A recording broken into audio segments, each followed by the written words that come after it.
This is episode 120 of Zen and the Art of Real Estate Investing with my guests, that is plural, Diane Ossa and Josh Dobken. Diane and Josh are architects, designers, construction managers, real estate investors, midterm rental hosts, and they've been doing a lot of cool stuff lately. Diane and Josh, welcome to the show. Thank you, Jonathan. Thank you for having us. Yeah, I'm excited to talk to you both. And actually, if you could just both give your background, because I read that kind of all as one, but you both have different kind of strengths that brought you guys together in this, partnership as well. Yeah, absolutely. I'll get started. I have a background in studio art. That's what I did my undergrad in. Then I did my master's in architecture and construction management. That's where Josh and I met. I currently have a W-2 still. I work for a Seattle-based firm that specializes in really high-end design. We do everything from libraries, schools, multifamily. My focus and my expertise has been specifically in multifamily and in housing. Oh, awesome. All right. What about you, Josh? Yeah, this is good. I like the double background thing. I think it really helps paint a picture for me and for the listeners. So, I am from Red Bank, New Jersey. Grew up on the East Coast, went to Syracuse for undergrad, got a finance degree there. Graduated at kind of a rough moment in the 2008 or after the 2008 crash and the bounce back. So I decided to go back to grad school, where I met Deanna and got a degree in construction management and in architecture.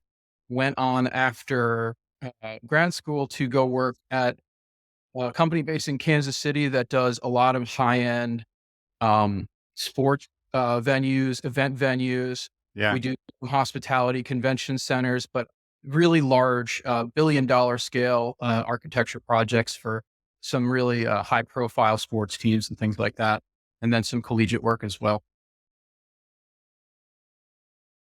So architecture was really this thing that was locking you guys together, right? Yep. Yes, it definitely was.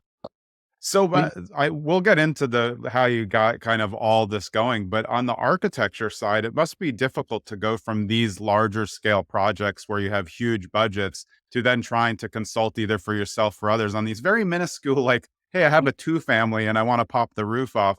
Is it fun or is it harder when you have these limited budgets in terms of the challenging nature of that? I would say it was definitely hard at the beginning. And that's actually one of the reasons why we've pivoted through our real estate career. Because it was really hard to come from working in commercial real estate and commercial architecture with very large teams and the hundreds of millions of dollars to working in the residential scale where like you're begging a contractor to even show up Right. to like do anything that they said they were going to do. So even just like the communication and the work style was really hard at first. I think we definitely have gotten used to it a lot more now. And I actually really have enjoyed the different scale from like what I typically do at my job.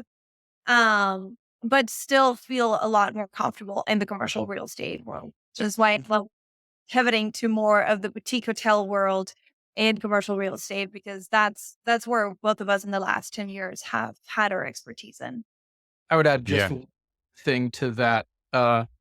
Working at the bigger scales and the large commercial work, our projects are months, if not years long. A lot of my projects can be 3 to 5 years. Yeah. Well, working at a smaller scale, it's much faster. You're able to see the full cycle of the project through much faster. And as a result, you just get a lot more exposure, which has been a really cool thing about that as well. Yeah. Yeah. I'll get to you, Josh, but the independence part of what you guys do, which is the tail end of kind of your branding now, that's really it. It's you can keep the job and you can have the independence that you can create other streams of income along the way. That's really what you guys are after and now what you're doing now with your business, right? Absolutely. And it all stemmed from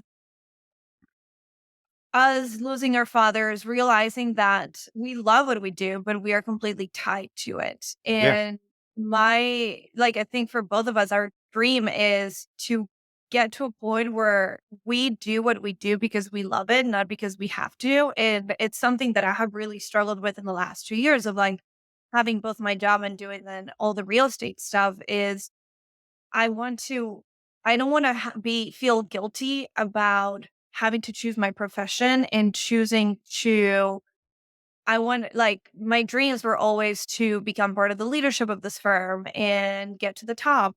But it's been become really clear to me that for me to get to that point, I would have to sacrifice everything else. And that's the part that I'm not willing to do anymore because after my dad died, it just all my priorities changed for me. Yeah. So what has been one of the biggest changes that I think real estate has gifted me with of see that there is another way that I can still do something I'm very passionate about, like design, but not have to give up my life for it. So, where did you get started with your own portfolio? And then I know that you manage a lot of midterm rentals for other people. So, tell us the trajectory of how you got into getting properties and then access to these midterm rentals and all of the things that you're into now in your spare time. And Yeah, always very spare time will be very operative here. Yeah, yeah, yeah. The 11:58 p.m. to 11:59. Whatever you have. it's pretty much like that. Yeah. Well, we got started because when we were in Seattle and kind of like the light bulb went on about real estate, we tried finding properties in Seattle. Seattle is incredibly expensive. And nothing worked. We learned that one really quick. And then we both went to school in St. Louis. So we also looked at that market as a possibility of investing out of state. We've seen Yeah, amazing investors that are very successful with out of state investing. So that was our initial track of just buying out of state, managing out of state. It helped us with building our systems anyways. So we thought it was a great idea. It was really funny because we had found a duplex that we were in a house hack. That was the first property we got started with. And it was really funny because it was actually our lender that convinced us to move to Kansas City because we kind of told him our whole story and he kept pushing like, are you sure you don't want an owner occupied home? And I'm like, 100%. I am not yeah, going to the Midwest. yeah, I am enough.